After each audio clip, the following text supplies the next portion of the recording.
Министерството за внатрешни работи за викендот спроведе засилени акциски контроли за санкционирање на непочитување на сообраќајните правила и прописи.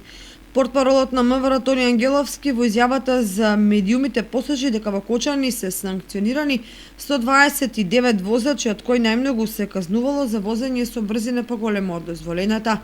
Министерството за внатрешни работи продолжува со засилените акциски контроли во областа на сообраќајот со цел подобрување на безбедноста на улиците и патиштата.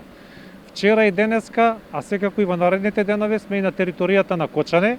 Во текот на вчерашниот ден имаме 129 санкции, од кои 53 се за возење со брзина поголема од дозволеното.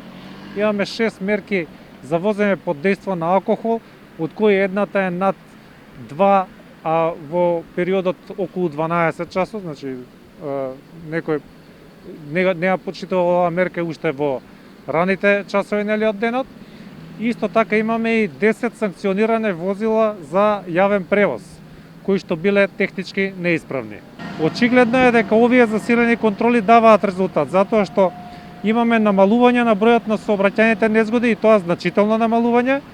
Во текот на месец ноември минатата година, споредено со ноември 2019, имаме намалување од 21% на сообраќајните незгоди, а во декември имаме намалување од 23% на бројот на сообраќајни незгоди споредено со декември 2019. Засилените сообраќајни контроли продолжуваат и во наредните денови. Ангеловски упати апел до граѓаните да ги почитуваат сообраќајните правила и прописи се со цел зголемување на безбедноста во сообраќајот.